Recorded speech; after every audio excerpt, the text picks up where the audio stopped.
ओम नमो भगवते वासुदेवाय नमः। विजया एकादशी व्रत कथा। धर्मराज युधिष्ठिर बोले, हे जनार्दन, फाल्गुन मास के कृष्ण पक्ष की एकादशी का क्या नाम है तथा उसकी विधि क्या है? कृपा करके आप मुझे बताइए। श्री भगवान बोले, हे राजन, फाल्गुन मास के कृष्ण पक्ष की एकादशी का नाम विजया एकादशी है। इसके व्रत के प्रभाव से मनुष्य को विजय की प्राप्ति होती है। यह सब व्रतों से उत्तम व्रत है। इस विजया एकादशी के महात्म्य के श्रवण व पठन से समस्त पाप नाश को प्राप्त हो जाते हैं। एक समय देवर्षि नारद जी ने जगत पिता ब्रह्मा जी से कहा, महाराज, आप मुझसे फाल्गुन मास की कृष्ण पक्ष की एकादशी का विधान बताइए। ब्रह्मा जी कहने लगे कि हे नारद, विजया एकादशी का व्रत पुराने तथा नए पापों को नाश करने वाला है। इस विजया एकादशी की विधि मैंने आज तक किसी से भी नहीं कही। यह समस्त मनुष्यों को विजय प्रदान करती है। त्रेता युग में मर्यादा पुरुषोत्तम श्री रामचंद्र जी को जब 14 वर्ष का वनवास हो गया, तब वे श्री लक्ष्मण तथा सीता जी सहित पंचवटी में निवास करने लगे। वहां पर दुष्ट रावण ने जब सीता जी का हरण किया, तब इस समाचार से श्री रामचंद्र जी तथा लक्ष्मण अत्यंत व्याकुल हुए और सीता जी की खोज में चल दिए। घूमते घूमते जब वे वाराणसन जटायु के पास पहुँचे तो जटायु उन्हें सीता जी का वृतांत सुनाकर स्वर्ग लोक चला गया। कुछ आगे जाकर उनकी सुग्रीव से मित्रता हुई और बाली का वध किया। हनुमान जी ने लंका में जाकर सीता जी का पता लगाया और उनसे श्री रामचंद्र जी और सुग्रीव की मित्रता का वर्णन किया। वहां से लौटकर हनुमान जी ने भगवान राम के पास आकर सब समाचार कहे। श्री रामचंद्र जी ने वानर सेना सहित सुग्रीव की संपत्ति से लंका को प्रस्थान किया।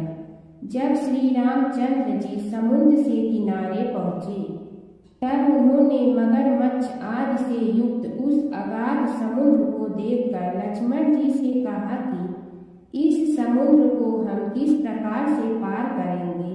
श्री लक्ष्मण ने कहा, हे पुराण पुरुषोत्तम, आप आदि पुरुष हैं, सब कुछ जानते हैं। यहाँ से आधा योजन दूर पर कुमारी द्वीप में वक्रदालभ नाम के मुनि रहते हैं। उन्होंने अनेक ब्राह्मण देखे हैं। आप उनके पास जाकर इसका उपाय पूछिए। लक्ष्मण जी के इस प्रकार के वचन सुनकर श्री रामचंद्र जी वक्रदालभ ऋषि के पास गए और उनको प्रणाम करके बैठ गए। मुनि ने भी उनको मनुष्य रूप धारण किए हुए पुराण पुरुषोत्तम समझकर उनसे पूछा कि हे राम, आपका आना कैसे हुआ? रामचंद्र जी कहने लगे कि हे ऋषि, मैं अपनी सेना सहित यहाँ आया हूँ और राक्षसों को जीतने के लिए लंका जा रहा हूँ। आप कृपा करके समुद्र पार करने का कोई उपाय बतलाइए। मैं इसी कारण आपके पास आया हूँ। वक्रदालभ ऋषि बोले कि हे राम, फाल्गुन मास के कृष्ण पक्ष की एकादशी का उत्तम व्रत करने से निश्चय ही आपकी विजय होगी। साथ ही आप समुद्र भी अवश्य पार कर लेंगे। इस व्रत की विधि यह है कि दशमी के दिन स्वर्ण, चांदी, तांबा या मिट्टी का एक घड़ा बनाएं। उस घड़े को जल से भरकर तथा 5 पल्लव रख दें। वेदिका पर स्थापित करें। उस घड़े के नीचे शतरंजा और ऊपर जौ रखें। उस पर श्री नारायण भगवान की स्वर्ण की मूर्ति स्थापित करें। एकादशी के दिन स्नान आदि से निवृत्त होकर धूप, दीप, नववेद, नारियल आदि से भगवान की पूजा करें। तत्पश्चात घड़े के सामने बैठकर दिन व्यतीत करे और रात को भी उसी प्रकार बैठे रहकर जागरण करे। द्वादशी के दिन नित्य नियम से निवृत्त होकर उस घड़े को ब्राह्मण को दे दें। हे राम, यदि तुम भी इस व्रत को सेनापतियों सहित करोगे तो तुम्हारी विजय अवश्य होगी। श्री रामचंद्र जी ने ऋषि के कथा अनुसार इस व्रत को किया और इसके प्रभाव से दैत्यों पर विजय पाई। अतः हे राजन, जो कोई मनुष्य विधि पूर्वक इस व्रत को करेगा, दोनों लोकों में उसकी अवश्य विजय होगी। श्री ब्रह्मा जी ने नारद जी से कहा था कि हे पुत्र, जो कोई इस व्रत के महात्म्य को पढ़ता या सुनता है, उसको वाजपेयी यज्ञ का फल प्राप्त होता है। 11 माता की कहानी। एक बूढ़ी माँ ने एक बार एकादशी का व्रत रखा। बड़ी ही भाव भक्ति से पूजा अर्चना की। उन्हें वृद्धावस्था में क्या बाधा थी? वे तो अपने पुत्र पौत्र की सुख सुविधा के लिए व्रत रखने लगी थी। वे दिन भर तो जरा कठोर मन करके अपनी प्यास को रोके रहे। दिन में पूजा पाठ किया, कथा सुनी और पंडित जी को मिट्टी के पात्र में भर कर पानी और ऋतु फल दान में दिए। दोनों भर कर वितरण किया। उन्हें गर्मी के कारण बहुत बेचैनी हो रही थी। इस कारण से बड़ी देर तक पानी में पड़ी रही और पानी के कुल्ला करती रही, मुंह धोती रही। तब कहीं थोड़ा बहुत धैर्य बच पाया। धूप तो तेज पड़ ही रही थी, इस कारण बार बार मुंह सूख रहा था। बूढ़ी माँ बहुत बेचैन हो रही थी। एक बुढ़ापा और दूसरे एक भयंकर गर्मी। वृद्धावस्था की स्थिति को कुछ दूसरी ही प्रकार की होती है। जैसे तैसे रो धो के दिन कट पाया। अब पहाड़ सी रात सामने थी, उसको काटना बड़ा ही कठिन दिखाई दे रहा था। खटिया पर बड़े शांति नहीं मिल रही थी। वे बार बार करवट बदल रही थी। अनेक बार वे बाहर जाती और भीतर आती। उन्हें घर के अंदर शांति नहीं थी। वे बड़ी बड़ी एकादशी माता का स्मरण करती रही। वे कहती रही कि हे माता जी, आप मेरी लाज रखिए, आप ही मुझे शक्ति दे दीजिएगा, जिससे मैं भली भांति आपका व्रत कर सकूं और ये पहाड़ सी रात शांति पूर्वक व्यतीत हो सके। प्यास के कारण बूढ़ी माँ की बेचैनी तो बढ़ ही रही थी। उन्होंने धैर्य रखने का बहुत प्रयास किया, किंतु सहनशीलता की सीमा टूट गई और वे घबराकर एकदम चिल्ला पड़ी। बोली कि बचाओ बचाओ। माँ का चिल्लाना सुनकर परिवार भर के नर नारी, बच्चे और पड़ोसी एकत्रित होकर बूढ़ी अम्मा की खटिया के समीप पहुंच गए।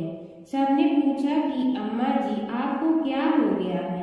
आप क्यों चिल्ला पड़ी थी? आप इस वृद्धावस्था में एक कठिन व्रत क्यों कर रही हैं?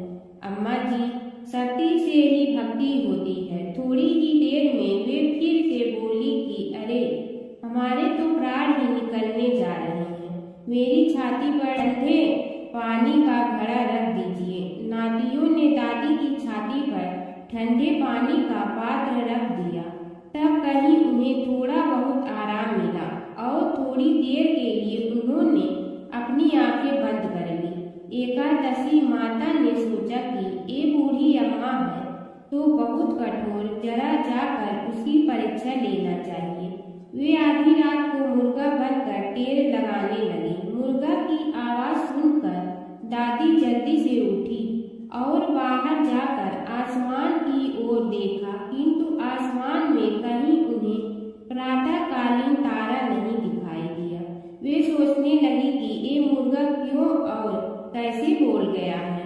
उन्हें प्यास तो बढ़ ही रही थी। थोड़ा बहुत उनका मन भी विचलित होने लगा था, किंतु अंत में उन्होंने दृढ़ निश्चय किया कि मैं अब व्रत को पूर्ण करके ही छोड़ूंगी, चाहे भले ही मेरे प्राण निकल जाए। ये सोचकर फिर वे खटिया पर शिथिल होकर लेट गए। थोड़ी ही देर में एकादशी माता ने उनकी फिर से परीक्षा लेनी चाहिए। एक छोटी सी बालिका एक गिलास में शरबत लेकर उनके सिरहाने खड़ी हो गई और जोर से बोली कि दादी जी, सवेरा हो गया है, आप हाथ मुंह धोकर शरबत पी लीजिए। पहले तो शरबत का गिलास देखकर उनका मन ललचाने लगा, किंतु अचानक व्रत का स्मरण हो आया और उन्होंने सोचा कि मैं किसी भी प्रकार से अभी शरबत नहीं पी सकती हूँ और वे शांतिपूर्वक अपनी खटिया पर लेट गए। फिर थोड़ी ही देर में उन्हें ऐसा लगा कि जैसे किसी ने उन्हें पानी के कुएं में पटक दिया हो। वे बड़ी देर तक उस कुएं में हाथ पांव चलाती रही, किंतु उन्होंने अपने मुंह में पानी की एक बूंद भी नहीं जाने दी और वे दृढ़ता पूर्वक अपना व्रत पालती रही। थोड़ी ही देर में न जाने कहां से सामने आग जलने लगी, जिससे भारी गर्मी पड़ने लगी। प्यास के कारण प्राण निकलने लगे, किंतु बूढ़ी अम्मा का कुछ भी नहीं बिगड़ पाया। वे जहां की तहां मुस्कुराती हुई बैठी रही। थोड़ी ही देर में बाहर प्रकाश दिखाई देने लगा। ऐसा लगा कि जैसे सवेरा हो गया हो। बूढ़ी अम्मा ने जब बाहर निकल कर देखा तो समझ गई कि अभी सवेरा होने में 3-4 घंटे की देरी है। यह जानकर वे शांतिपूर्वक इधर उधर घूमने फिरने लगी। एकादशी माता ये बात अच्छी तरह से समझ गई कि ये बूढ़ी अम्मा किसी भी प्रकार से अपने व्रत से नहीं टल सकती है। वे उनके सत्य व्रत को अच्छी तरह से समझ गए। सवेरा होते ही बूढ़ी माँ ने स्नान किया, भगवान का पूजन पाठ किया, एकादशी माता की कथा सुनी, ब्राह्मणों को दक्षिणा देकर भोजन कराया। तब कहीं उन्होंने जल ग्रहण किया। कन्याओं को भोजन कराने के बाद अम्मा ने भोजन किया। उस श्रेष्ठ व्रत के प्रताप से बूढ़ी अम्मा की आयु में वृद्धि हो गई। उनका घर परिवार हरा भरा हो गया। घर में अब उनके कोई अभाव नहीं रहता। वे हर तरह के सुख साधनों से संपन्न हो गए। नाती नतीनों से उनका घर भर गया और वे उसी दिन से 12 महीने की एकादशी का व्रत करने लगी। एकादशी माता के व्रत के प्रताप से इस संसार में हर प्रकार के सुख होकर अंत में वैकुंठ धाम को चली गई। ऐसा है तुरंत फल देने वाला एकादशी माता का व्रत। विष्णु भगवान की कथा। एक नगर में एक सेठ व एक सेठानी रहते थे और सेठानी रोज विष्णु भगवान की पूजा करती थी। सेठ को उसका पूजा करना बिल्कुल अच्छा नहीं लगता था। इसी वजह से एक दिन सेठ ने सेठानी को घर से निकाल दिया। घर से निकलने पर वह जंगल की ओर गई तो देखा 4 आदमी मिट्टी खोदने का काम कर रहे थे। उसने कहा कि मुझे नौकरी पर रख लो। उन्होंने उसे रख लिया, लेकिन मिट्टी खोदने से सेठानी के हाथों में छाले पड़ गए और उसके बाल भी उड़ गए। वह आदमी कहते हैं कि बहन, लगता है तुम किसी अच्छे घर की महिला हो। तुम्हें काम करने की आदत नहीं है। तुम एक काम रहने दो और हमारे घर का काम कर लिया करो। वह चारों आदमी उसे अपने साथ घर ले गए और वह 4 मुट्ठी अनाज लाते और सभी बांट कर खा लेते। एक दिन सेठानी ने कहा कि कल से 8 मुट्ठी अनाज लाना। अगले दिन वह 8 मुट्ठी अनाज लाए और सेठानी पड़ोसन से आग मांग लाई। उसने भोजन बनाया, विष्णु भगवान को भोग लगाया, फिर सभी को खाने को दिया। सारे भाई बोले कि बहन, आज तो भोजन बहुत स्वादिष्ट बना है। सेठानी ने कहा कि भगवान का जूठा है तो स्वाद तो होगा ही। सेठानी के जाने के बाद सेठ भूखा रहने लगा और आस पड़ोस के सारे लोग कहने लगे कि ये तो सेठानी के भाग्य से खाता था। एक दिन सेठ अपनी सेठानी को ढूंढने चल पड़ा। उसने ढूंढते हुए वह भी उस जंगल में पहुंच गया जहां वह चारों आदमी मिट्टी खोद रहे थे। सेठ ने उन्हें देखा तो कहा कि भाई, मुझे भी काम पर रख लो। उन आदमियों ने उसे काम पर रख लिया, लेकिन मिट्टी खोदने से उसके भी हाथों में छाले पड़ गए और बाल उड़ने लगे। उसकी यह हालत देख चारों बोले कि तुम्हें काम की आदत नहीं है, तुम हमारे साथ चलो और हमारे घर में रह लो। सेठ उन चारों आदमियों के साथ उनके घर चला गया और जाते ही उसने सेठानी को पहचान लिया, लेकिन सेठानी घूंघट में थी तो सेठ को देख नहीं पाई। सेठानी ने सभी के लिए भोजन तैयार किया और हर रोज की भांति विष्णु भगवान को भोग लगाया। उसने उन चारों भाइयों को भोजन परोस दिया, लेकिन जैसे ही वह सेठ को भोजन देने लगी तो विष्णु भगवान ने उसका हाथ पकड़ लिया। भाई बोले कि बहन, ये तुम क्या कर रही हो? वह बोली, मैं कुछ नहीं कर रही हूँ, मेरा हाथ तो विष्णु भगवान ने पकड़ लिया है। भाई बोले, हमें भी विष्णु भगवान के दर्शन कराओ। उसने भगवान से प्रार्थना की तो विष्णु जी प्रकट हो गए। सभी ने दर्शन किए। सेठ ने सेठानी से क्षमा मांगी और सेठानी को साथ चलने को कहा। भाइयों ने अपनी बहन को बहुत सा धन देकर विदा किया। जब सेठानी के साथ सेठ भी भगवान विष्णु की पूजा करने लगा और उनके परिणाम से उनका घर अन्न धन से भर गया। व्रत कथा के साथ पढ़ी और सुनी जाने वाली लपसी तपसी की यह कहानी। एक तपसी था। तपसी हमेशा भगवान की तपस्या में लीन रहता था। लपसी रोजाना सवा सेर की लपसी बनाकर भगवान का भोग लगाकर जीम लेता था। एक दिन दोनों लड़ने लगे। तपसी बोला, मैं रोज भगवान की तपस्या करता हूँ, इसलिए मैं बड़ा हूँ। लपसी बोला, मैं रोज भगवान को सवा सेर लपसी का भोग लगाता हूँ, इसलिए मैं बड़ा हूँ। नारद जी वहाँ से गुजर रहे थे। दोनों को लड़ता देखकर उनसे पूछा कि तुम क्यों लड़ रहे हो? तपसी ने खुद के बड़ा होने का कारण बताया और लपसी ने अपना कारण बताया। नारद जी बोले, तुम्हारा फैसला मैं करूँगा। दूसरे दिन लपसी और तपसी नहाकर अपनी रोज की भक्ति करने आए तो नारद जी ने छुपकर 1.25 करोड़ की एक एक अंगूठी उन दोनों के आगे रख दी। तपसी की नज़र उस अंगूठी पर पड़ी जो उसने चुपचाप अंगूठी उठाकर अपने नीचे दबा ली। तब लपसी की नज़र अंगूठी पर पड़ी, लेकिन उसने ध्यान नहीं दिया। भगवान को भोग लगाकर लपसी खाना खाने लगा। नारद जी सामने आए तो दोनों ने पूछा कि कौन बड़ा, तो नारद जी ने तपसी से खड़ा होने को कहा। वो खड़ा हुआ तो उसने नीचे दबी अंगूठी दिखाई पड़ी। नारद जी ने लपसी से कहा, तपस्या करने के बाद भी तुम्हारी चोरी करने की आदत नहीं गई, इसलिए लपसी बड़ा है और तुम्हें तुम्हारी तपस्या का कोई फल भी नहीं मिलेगा। तपसी शर्मिंदा होकर माफ़ी मांगने लगा। उसने नारद जी से पूछा, मुझे मेरी तपस्या का फल कैसे मिलेगा? नारद जी ने कहा, यदि कोई गाय और कुत्ते की रोटी नहीं बनाएगा तो फल तुम्हें मिलेगा। यदि कोई ब्राह्मण को भोजन करवा कर दक्षिणा नहीं देगा तो फल तुम्हें मिलेगा। यदि कोई साड़ी के साथ ब्लाउज नहीं देगा तो फल तुझे मिलेगा। यदि कोई दिए से दिया जलाएगा तो फल तुम्हें मिलेगा।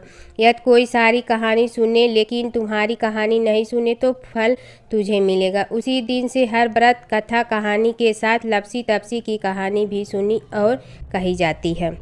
ओम जय जगदीश हरे स्वामी, जय जगदीश हरे। भक्त जनों के संकट क्षण में दूर करे। ओम जय जगदीश हरे। जो ध्यावे फल पावे, दुख बिन दे मन का। सुख संपत्ति घर आवे, कष्ट मिटे तन का। ओम जय जगदीश हरे। मात पिता तुम मेरे, शरण कहूँ किसकी। तुम विनय और न दूजा, आस करूँ जिसकी। ओम जय जगदीश हरे। तुम पूर्ण परमात्मा, तुम अंतर्यामी। पार ब्रह्म परमेश्वर, तुम सबके स्वामी। ओम जय जगदीश हरे। तुम बिंदा के सागर, तुम पालन करता। मैं मूर्ख कल काम, कृपा करो भरता। ओम जय जगदीश हरे। तुम हो ये कय गोचर, सबके प्राणपति। किस विधि मिलूं दया में तुमको मैं कुमति ओम जय जगदीश हरे। दीन बंधु दुख हरता तुम राधक मेरे, अपने हाथ उठाओ द्वार पड़ा तेरे। ओम जय जगदीश हरे। विषय विकार मिटा पाप हरो देवा, श्रद्धा भक्ति बढ़ाओ संतन की सेवा। ओम जय जगदीश हरे। तन मन धन सब तेरा, स्वामी सब कुछ है तेरा। तेरा तुझको अर्पण क्या लागे मेरा। ओम जय जगदीश हरे। जय जगदीश हरे। स्वामी जय जगदीश हरे। भक्त जनों के संकट क्षण में दूर करे। ओम जय जगदीश हरे। स्वामी जय जगदीश हरे।